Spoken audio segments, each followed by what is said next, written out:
I think I did Emily Dickinson already. Okay, let's just do it raw.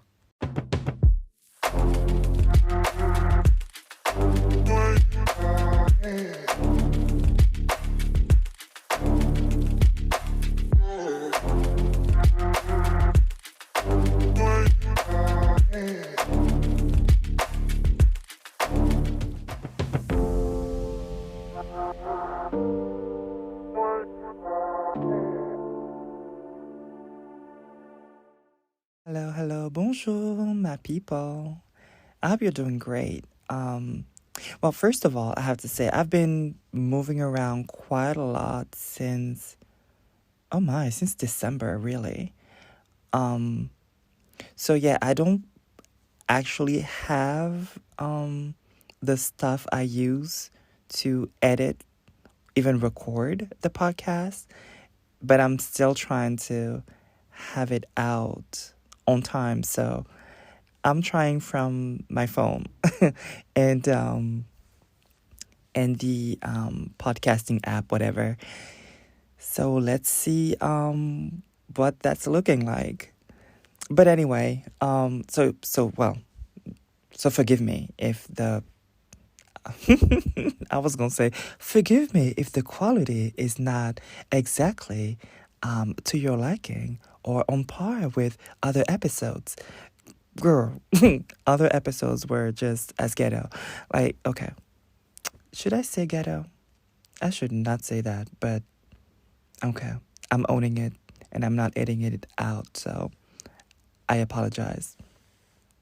Anyway, um, my mind is all over the place, just like my things. What was I saying? Yes, so I've been moving around, and yeah, I don't have absolutely everything I need, but it's okay. I want to get into some updates.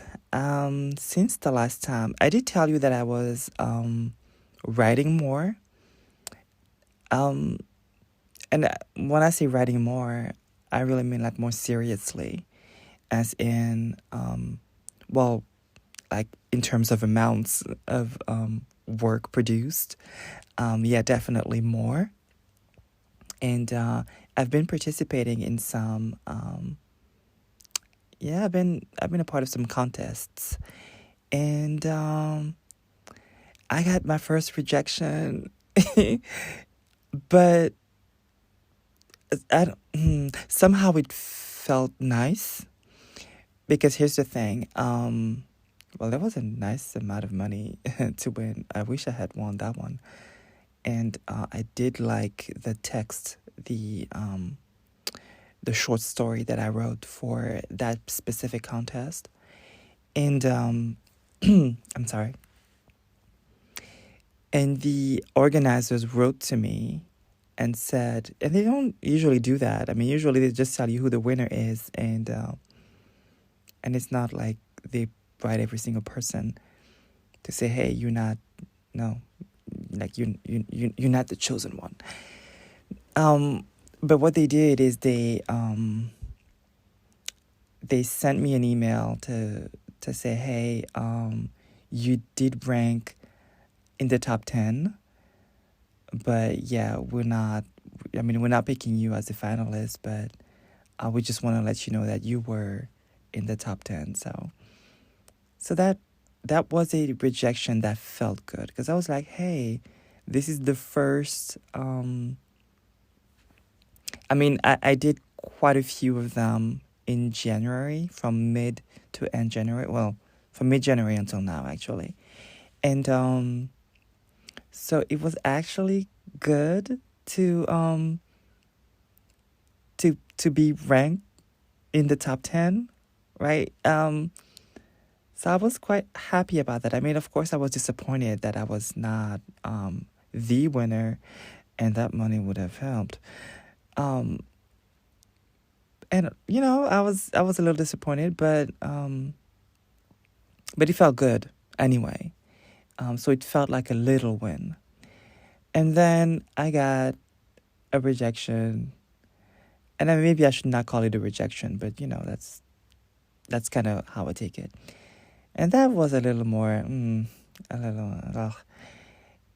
And then I did win a contest. I did win one, and um I will link the story because that one is an essay. It's more like a creative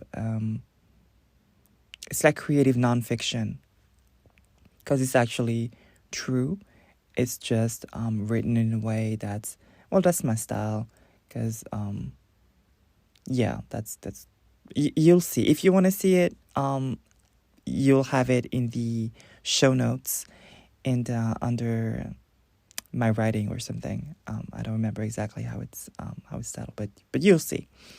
And I think I'll also because I created an account on Vocal for anybody who is familiar with that platform. And I have published some stuff on there also for contests. So it's different styles of, it's different types of texts. So you have a short story. Well, for now, you have a short story, a poem. You have two short stories, actually. A poem, like a reverse poem, like the type that you can read from top to bottom, and it means one thing. And you read it from bottom to top, and it means something, different. And also, I have, well, just did it last night. I have an essay, also a like creative nonfiction type of essay about love and and betrayal. But yeah, you can see all of that in the show notes. I'll definitely link that. And I definitely also appreciate the views. I'll appreciate the likes and the comments if you feel like, you know, leaving a comment somewhere. So yeah, I'm feeling quite good about that still, even though so far I think I've got 4 rejections, but some of the texts, some of the short stories that I wrote for those contests that I didn't win, or I wasn't even like longlisted or shortlisted for, um, I do believe that some of them were good stories.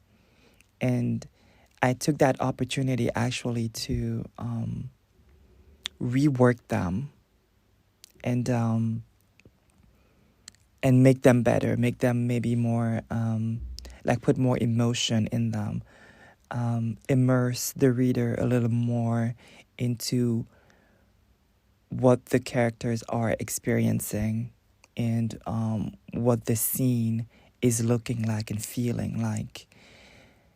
So yeah, so that's not so I mean even a rejection is an opportunity to do something else and hopefully something better. So yeah, that's where I'm at, and I'm really really happy with that. Even if like when you receive the when you receive the rejection letter, or actually they don't give you a rejection letter, they just tell you who is shortlisted. And so when you receive that, it's like, okay, I don't see my title, so I guess I'm not. Well, all right. Um, it stings for a couple of hours, and then you get back to work. So yeah, yeah. But so yeah, all in all, I'm still happy, and I'll definitely keep you posted because I know I'm gonna win some nicer. I'm gonna win some nice contests, and yeah, I'm excited. I'm excited. I mean, I cannot just. I'm not gonna take the focus off of the fact that I feel good about this. Right?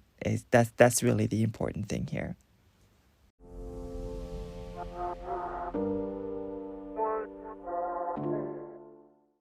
Okay, it's time to pass the collection plate. Ladies and gentlemen, do you have some coins? Perhaps do you have a little time and energy to share this podcast? Okay, look at me singing right in the middle of Lent. Oh, da da da bo sha. How bad it is of me. But do you have some coin though? If you want to support this podcast, you can do it monetarily. That's cool. It starts at $2 a month on Patreon. Just $2, baby.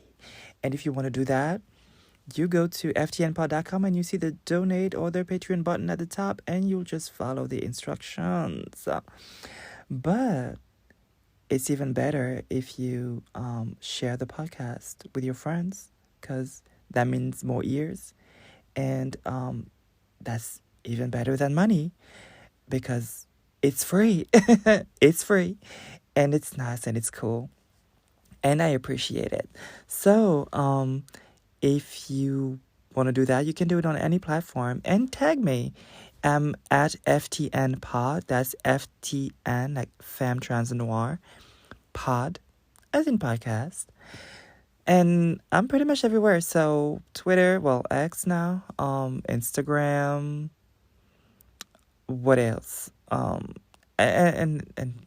I mean, I'm not very active, but it's okay. You can be active for me, baby. You can. And yeah, I'm a little more active on TikTok, even if they're racist as hell. Racist as hell. But this is not the segment for this. Yeah, and also if you want to make a one-time donation of whatever amount, you can do that too by going to ftnpod.com/donate, I believe, or ftnpod.com, and you see the donate button at the top. But yeah, again, I do insist on the free thing, comments, ratings, all of that is really good for the algorithm, and it's just nice to do, and it's free, and I appreciate it.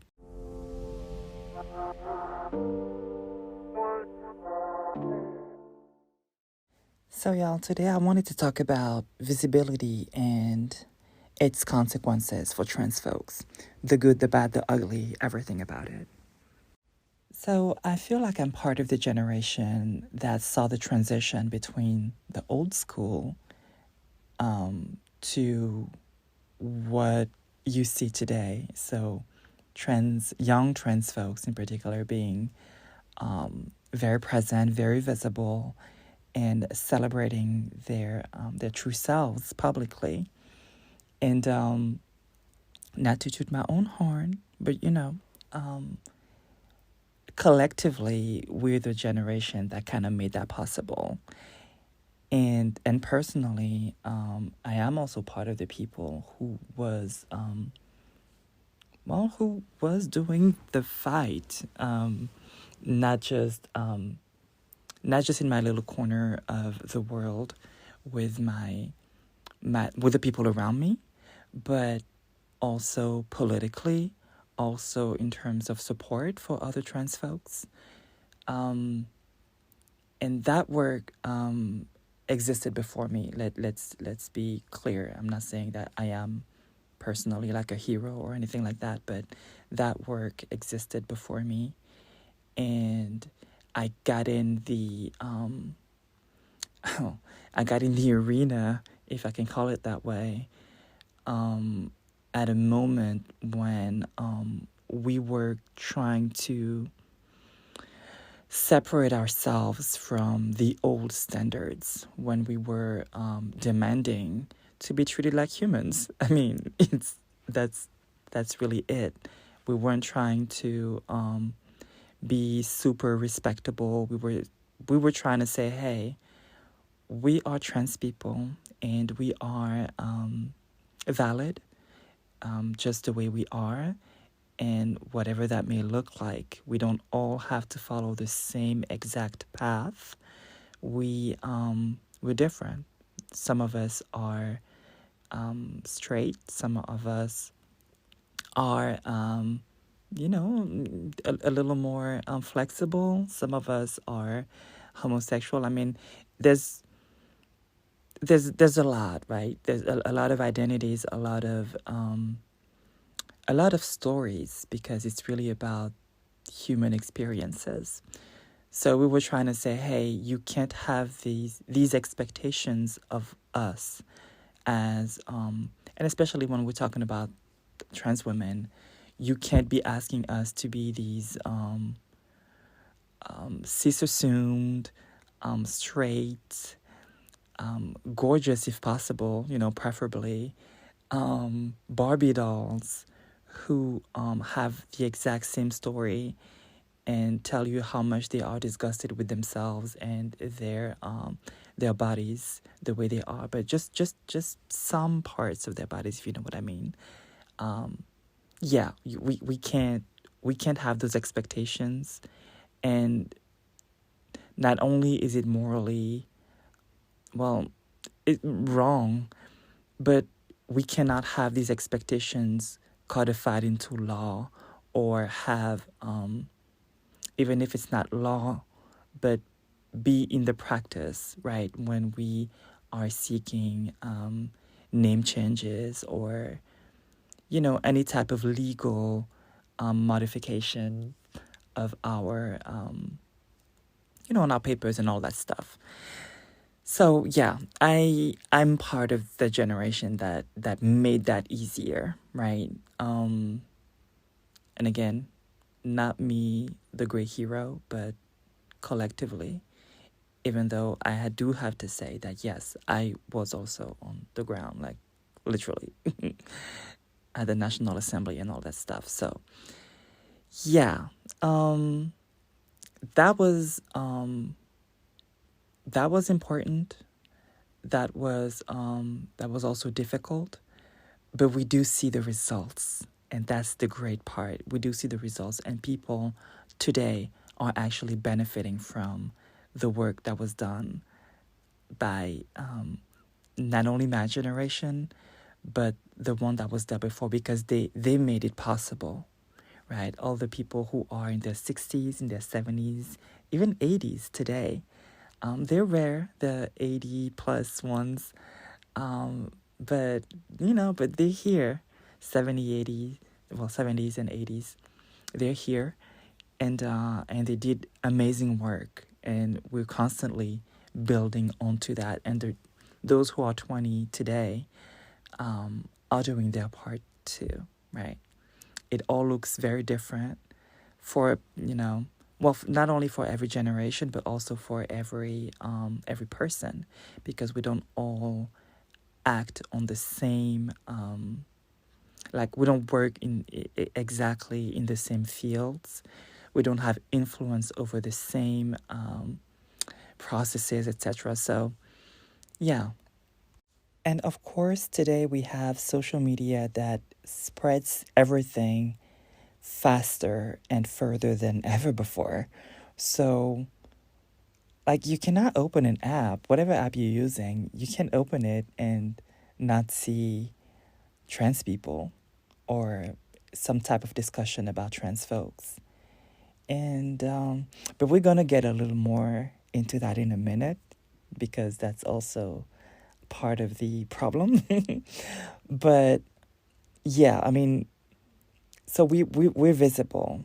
And what's great is that you have all these young folks, and I found that absolutely wonderful, because you have access to more role models, because you have access to more narratives, and because the generations before, those who are like in their late 30s and up, who did work on this, what I was saying earlier about like making it clear that there are different paths for transness, that transness can look, can show up very differently for different people.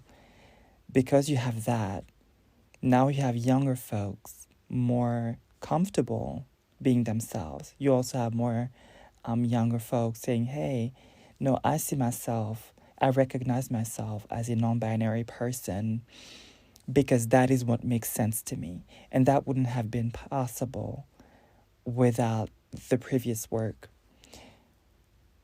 But yeah, I mean, and I don't want to go like on and on about what was done before, but because I really don't want it to sound like it's pretentious or anything like that. I really, the reason I'm talking about it is because it is what made the situation what it is today, right? It was it's the foundation. It's the earliest building blocks for the stage that exists today, and that's important, just as a fact. And of course, we also have to talk about television, right? TV series such as Pose, which was absolutely great for the community, I believe, anyway.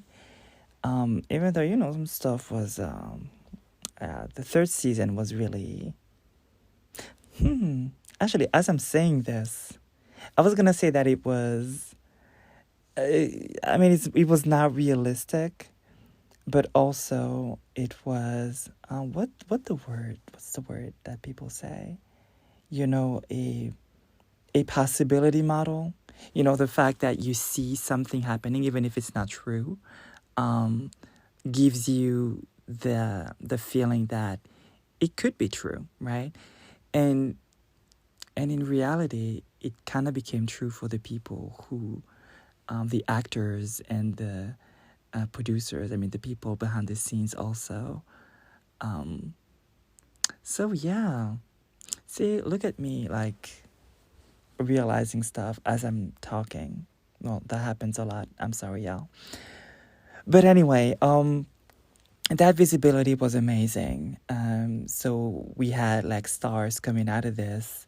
Angelica Ross was already doing work, and I knew her before that. Well, not personally, but I knew of her and her work before that. But then I discovered, um, um, well, I also knew Janet Mock before that. But there's also Laverne Cox. I mean, come on, there's a lot of people, right? And so we had different people with different stories and different personalities and different trajectories after that. Um, so that type of visibility too, even years before that on American Next Top Model, I believe it's called, with Isis King. I mean, all of that visibility um, was a signal to different types of trans folks, of young and old, actually, that, hey, you can be visible too. You can do the things that you want to do too, because there are people out there who are showing you that more paths are possible.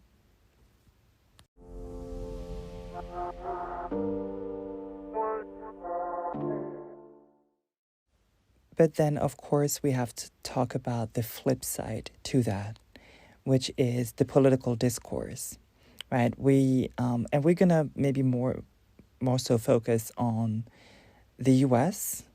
and all of that stuff that I mentioned earlier was in the U.S. anyway. But we know how U.S. imperialism works. The U.S. cultural imperialism is a real thing too. The shows that are coming from the U.S. become the shows that become popular in the rest of the world. The political discourse that comes from the US spreads on social media and translates into conversations locally everywhere else in the world. So we can't just say, hey, no, that's just over there, right? Because when it's over there, it's everywhere. And we can't just disregard it, right? So the political discourse, we know that, we know, maybe we don't all know, but after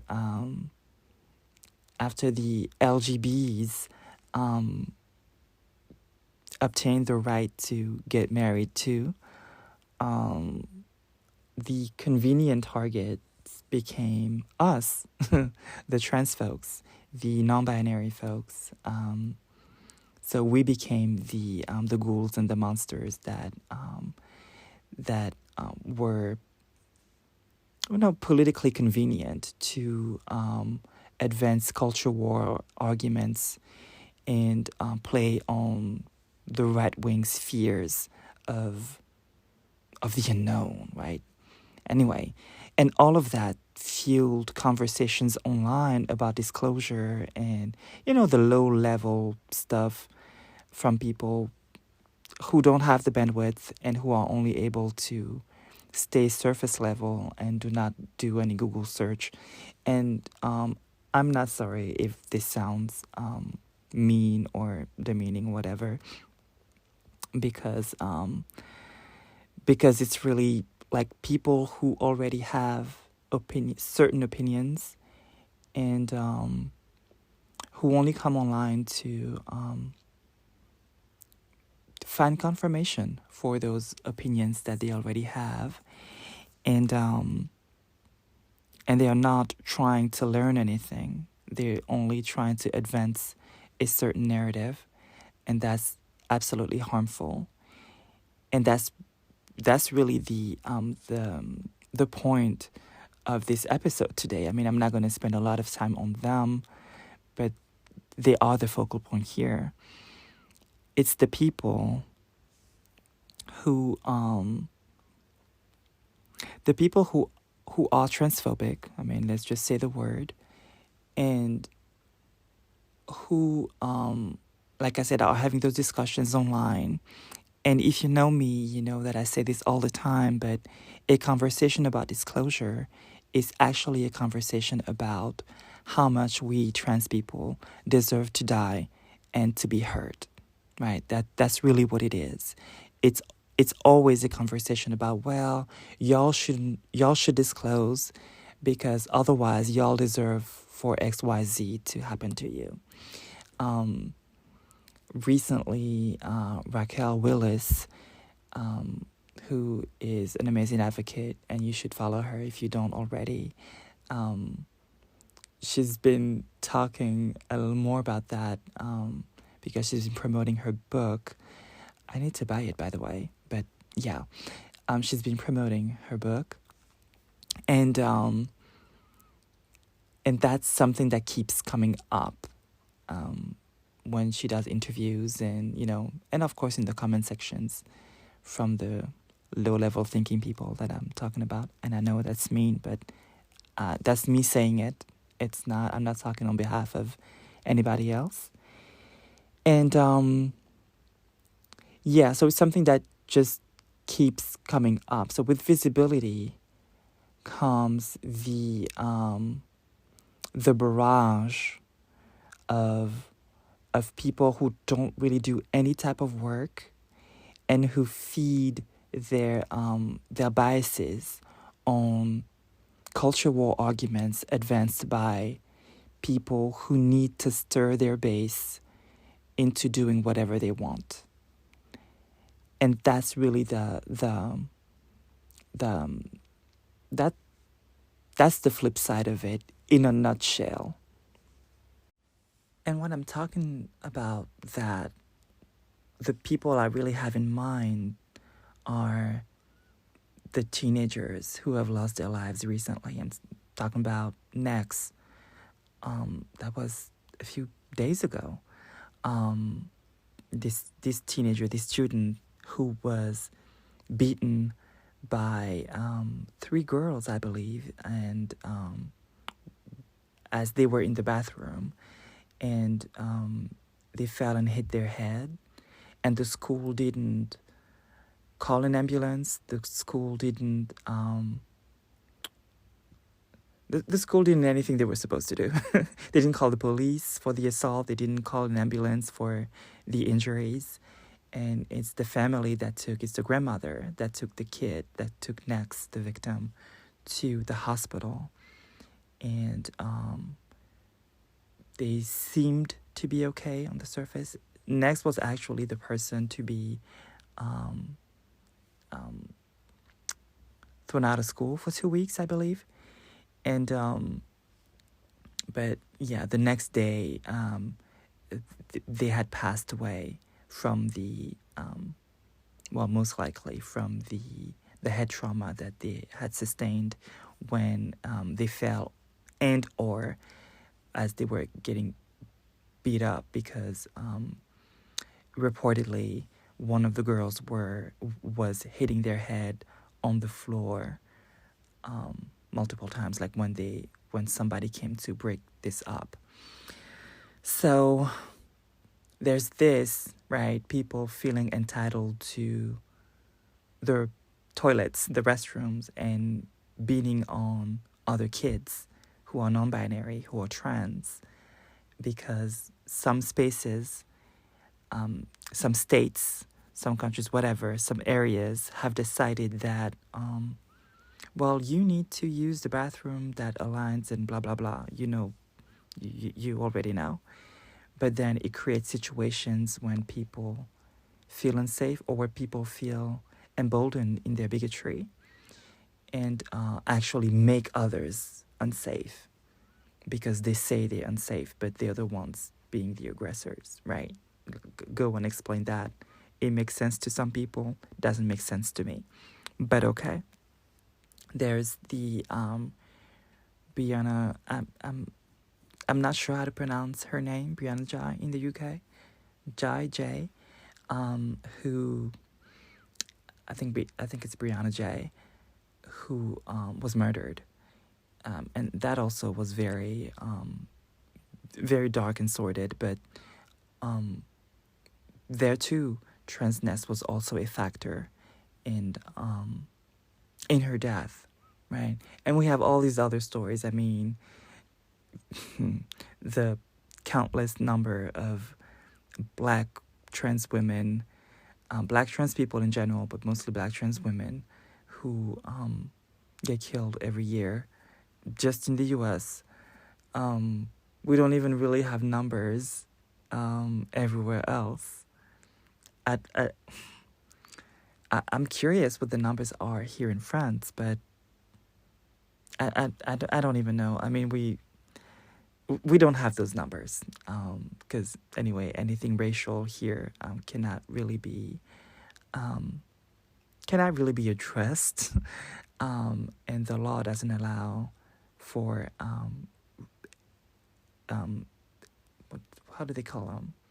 Well, racial statistics, and say ethnic statistics, but we would understand, it's the way we would understand racial, actually.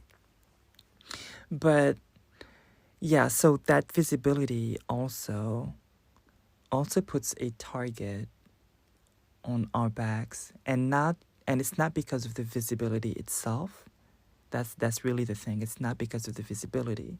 It's because of the way some people who already have power want to use that visibility in order to advance a narrative, in order to advance arguments that will benefit them, that will give them money when it comes to some media outlets, because sensationalizing things makes them money.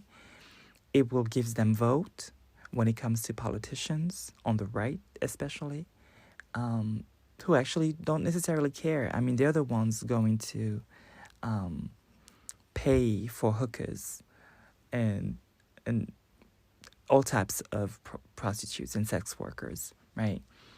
But so they don't care. They don't actually care, but they want you to think they care, and they want you to care in order to bring your votes and power to them. So there's that's it's in that sense that our visibility is putting really indirectly, a target on our backs. And there's a solution to that. And it's continuing to do the work that we've been doing for decades.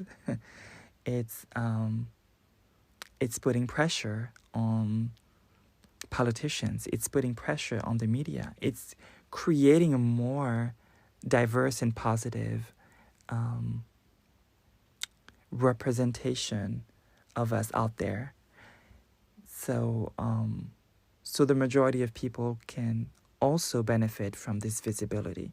It's not, and when I say benefit, I mean have access to it, because to me, having access to that visibility, having access to that representation is beneficial to not just to us, trans people, but to absolutely everyone, because, and that's a little, that's tangential a little bit, but it's just that some people, when they see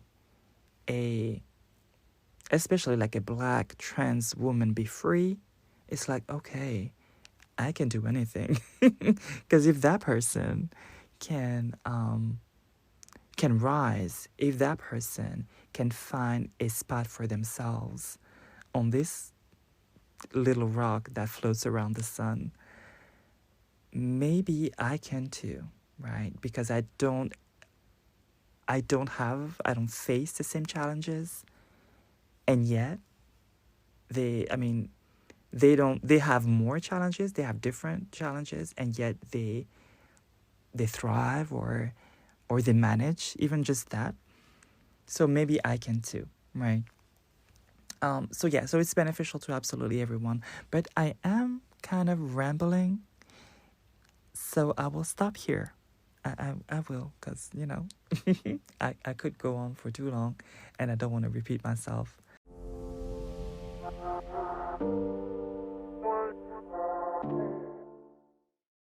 So what do you think? What are the pros, the cons, the what is your analysis? Like, what does visibility bring to us, and what does it cost us, in your opinion? I would love to know. And again, because I am on my phone, I am trying to do this the best I can. I'll end here, and I know you're not gonna have like the fading and of the outro and everything, but hey, it is what it is. It is what it is. Thank you for sticking around for this long, and for answering that question. It's gonna be if you wanna comment, you can just either do it on social and tag me at FTN Pod, or you can contact me through any of the links in the show notes, because I give you like multiple options if you want to contact me. And you can also like leave a voice message. I would absolutely love that. And if you don't want me to use the if you want to stay anonymous, you can say that too. The stuff that I've received so far was just, little comments here and there. Nothing really that I needed to talk about on the show. But if you want to contribute something, you want to say something, I can absolutely add that. And so thank you, everybody. And again, share, comment, all of that good stuff. And I'll talk to you real soon. Bye-bye.